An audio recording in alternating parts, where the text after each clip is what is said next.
Jésus t'aime. Plus qu'une voix, c'est une légende vivante. Depuis plus de 50 ans, Albano Carisi incarne l'âme musicale de l'Italie. Chanteur à la voix ardente, poète de l'amour et moitié d'un duo devenu mythique, il a marqué des générations. Avec Romina Power, il formait un couple de rêves, deux âmes, deux destins réunis sous les feux de la gloire. Mais derrière les projecteurs, une autre histoire. Celle d'un homme hanté par les silences, les pertes, les blessures que le succès ne pouvait effacer. Aujourd'hui, à 80 ans, Albano parle. Enfin. Et ce qu'il révèle bouleverse. Parce que c'est la vérité d'une vie longtemps tue. Une confession tardive, mais brûlante, sur l'amour, la musique et la douleur. Tout débuta en 1967. Il n'était alors qu'un jeune artiste du Sud, fils de la terre, passionné, incandescent. Elle, c'était Romina, belle, lumineuse, héritière du cinéma hollywoodien, fille du légendaire Tyrone Power. Deux mondes opposés. Et pourtant, une étincelle. Lorsqu'ils se croisèrent sur le tournage de Nel Sol, un film musical inspiré de l'un de ses tubes, quelque chose d'invisible, d'inexplicable, les relia instantanément. Ce qui commença comme une rencontre professionnelle se transforma en une saga romantique. Leur amour grandit en coulisses, discret mais intense. En 1970, ils se marièrent. La presse en fit ses gros titres. Mais eux n'écoutaient que leur propre symphonie. Leurs voix se mêlaient comme si elles avaient été faites l'une pour l'autre. Ensemble, ils gravèrent Storia di du Innamorati. Un premier cri d'amour, sincère, brut, vibrant. Année après année, leur succès devint mondial. L'Eurovision en 1976, puis les triomphes à San Remo, les tubes planétaires comme Felicita ou Charazan. Chaque chanson était une offrande. Chaque performance, un témoignage. On ne voyait pas seulement un couple chanter. On assistait à une véritable fusion d'âmes. Leur maison à Cellino San Marco devint un refuge. Une bulle de bonheur loin du tumulte. Ils avaient 4 enfants, une vie simple mais magique. Le rêve. Mais dans chaque rêve se glisse une ombre. Le public les adorait. Mais l'amour, lui, commençait à se fissurer. En 1991, leur dernière apparition à San Remo scella cette époque bénie. Oggi Sposi sonnait comme un ultime serment. L'année suivante, il annonçait leur séparation. Pas de scandale. Pas de cris. Juste le silence. Un silence qui faisait mal. C'était une belle histoire, dira Romina. Et parfois, les plus belles histoires doivent s'éteindre doucement. Mais le destin n'avait pas dit son dernier mot. En 2013, Moscou fut le théâtre d'un miracle musical.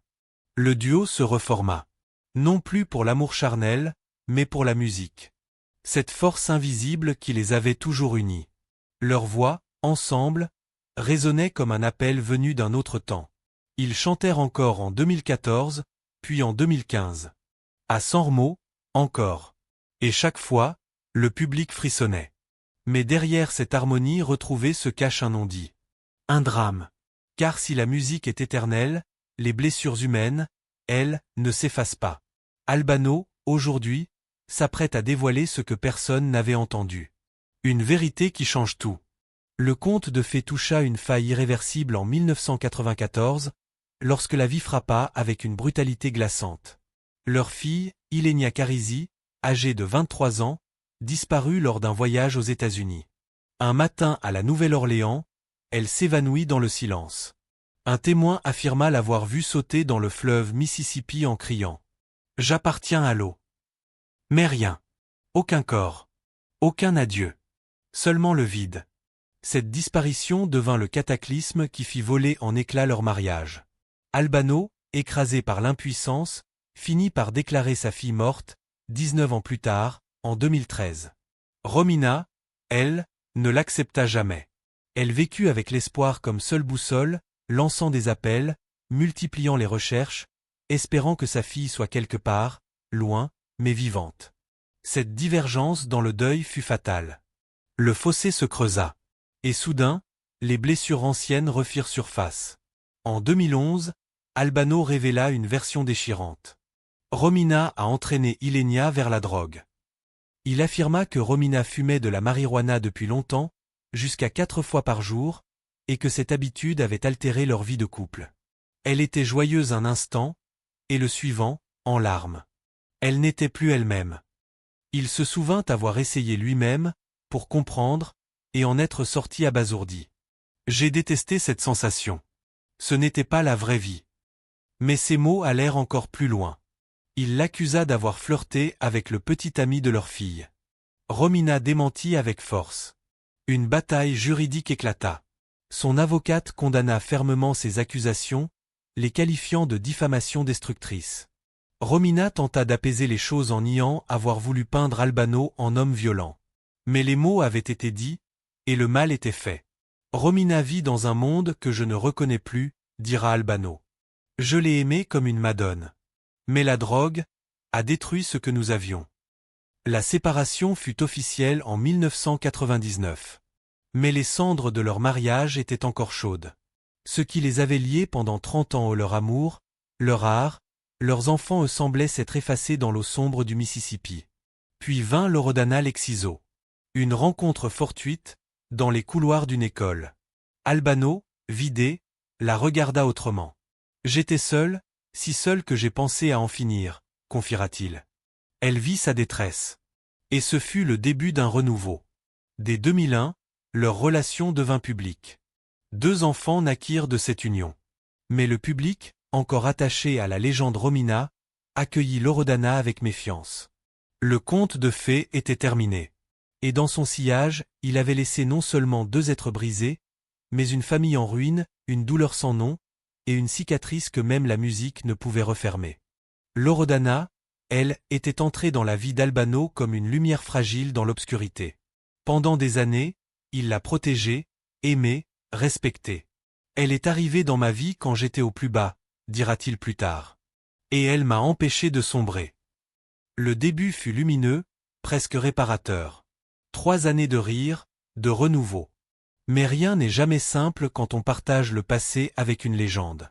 Le retour de Romina sur scène à ses côtés ralluma des braises de jalousie, d'incertitude, d'incompréhension. Et le couple se brisa, en silence.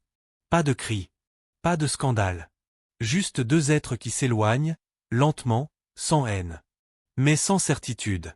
En 2024, dans une interview poignante accordée au magazine Oggi, Loredana leva enfin le voile sur son amour blessé. Chaque matin, il m'offre une rose, souffla-t-elle. Une rose. Un geste minuscule, mais porteur de tant d'histoires, de silences, de luttes invisibles. J'ai cru que l'amour suffisait. C'était une erreur. Elle parla des choix qu'elle regretta, de ses occasions qu'elle refusa pour ses enfants, de sa fille Brigitta qu'elle aurait voulu mieux accompagner. Je voulais être partout. Mais je n'étais nulle part. Elle ne cita jamais Romina. Mais son ombre était dans chaque mot, chaque soupir. J'ai laissé trop de portes ouvertes. Et aujourd'hui je comprends ce que ça a coûté. Pourtant, malgré tout, ils restèrent ensemble. Pas comme au début. Mais comme 2 âmes qui ont trop traversé pour se lâcher complètement. Nous rions encore, dit-elle. Nous partageons les mêmes goûts. Il y a encore quelque chose. Et de l'autre côté, il y a toujours Romina. Pour Albano, elle est l'éternelle. L'amour de ma vie, dit-il, avec une tendresse qu'aucune distance ne peut effacer. Lorsqu'ils remontèrent sur scène ensemble en 2013, le monde retint son souffle. Ce n'était pas un simple concert, c'était une renaissance. Mais cette renaissance n'eut lieu qu'entre les notes. Une fois les projecteurs éteints, ils redevenaient étrangers. Romina, elle, trouva sa paix autrement. Je n'arrivais plus à dormir. Alors je suis allé dans un monastère. Elle trouva dans la foi, dans l'art sacré, un espace pour pleurer, pour comprendre, pour survivre. Elle peignait la Vierge, la Madone et l'enfant, comme si en chaque trait, elle tentait de retrouver sa fille perdue. Sur scène, Romina et Albano chantaient encore. Mais leur cœur n'avait plus le même tempo. Nous chantons ensemble, dit-elle, mais nous ne vivons plus ensemble. Et Albano fut clair. Il y a des choses, une fois brisées, qu'on ne peut pas recoller.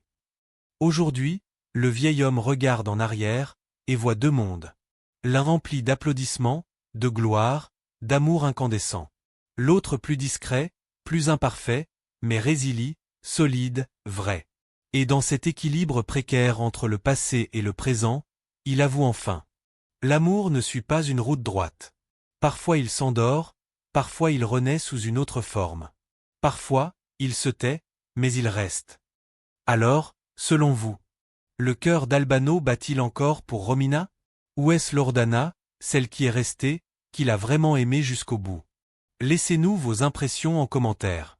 Et si ce voyage dans les coulisses d'un amour hors du commun vous a ému, likez, abonnez-vous, activez la cloche, car d'autres destins incroyables vous attendent très bientôt.